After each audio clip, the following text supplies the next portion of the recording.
So I'm in Cape May, trying not to be totally awkward talking to a camera. And it's pretty nice here. I prefer the countryside or things of it. But I got some film from the tour. I'm going to try to get some film from the boat ride back. This is probably not going to be a whole lot of talking. I'm on vacation with my family, so hopefully I'll make this into a nice video.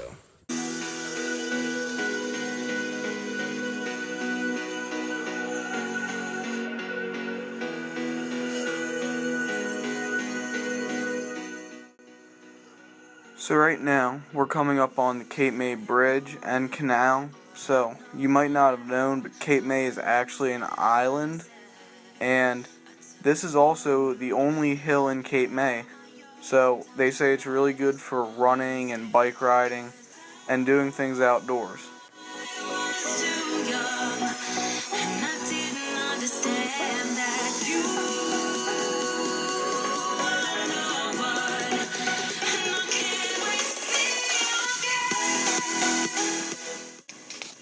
So now we're coming up on a historic mansion, and at this mansion was a place where a doctor lived, and this doctor happened to have the first car on Cape May. This house still has the original color scheme, although it's been redone. It's a Victorian era house that was very large, but not very comfortable.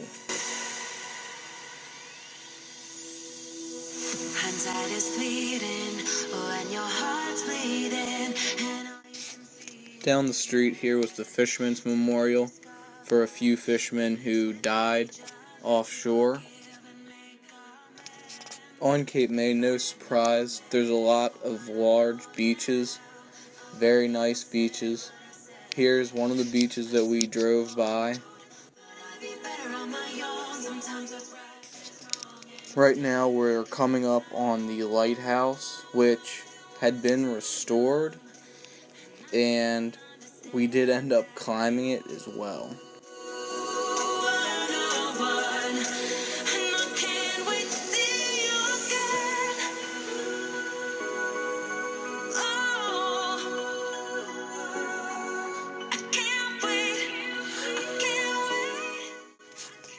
So a little over 200 steps later, we reached the top of the lighthouse, and as expected, there's a pretty nice view. Although there's a dirty pond, I still think it looks really nice up here. So from over by this pond, which was much clearer than the one we saw from on top of the lighthouse, there's also a World War II bunker sitting right off there on the beach. Right now we are traveling past the World War II watchtower, and I'm going to show you a really cool boat before we go to the tower. This is the SS Atlantis, which was a ship made out of concrete that got destroyed during a hurricane, and now it sits here as a sort of landmark.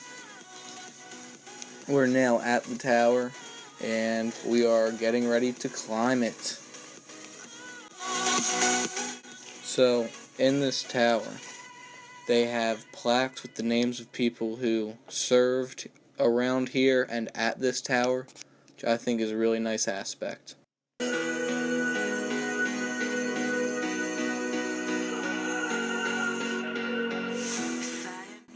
They also have some real uniforms that would have been worn at this tower here, which is just another cool historical thing to be seen.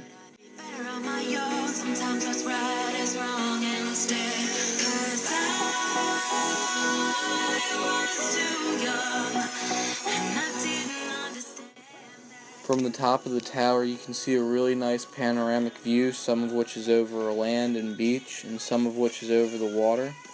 And this is also just a shot of the SS Atlantis from on top of the watchtower.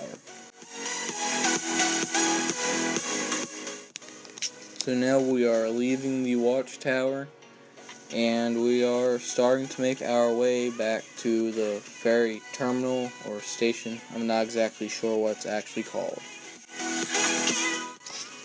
So now we are back at the Cape May Lewes Ferry, and I thought it was pretty interesting just to see all the cars lined up waiting to get onto the ferry, and just to see how much the ferry can really hold.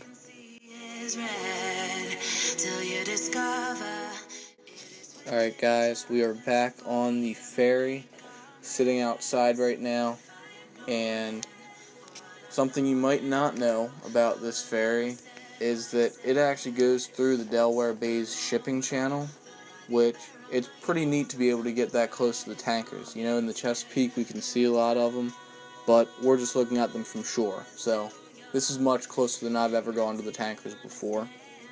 I thought it was really interesting and pretty amazing to see the captain of the ferry be able to back this ship into the port. Grant, there's bumpers around it. He really is backing it into a very small space. So, I just thought this was interesting to see. Here we go.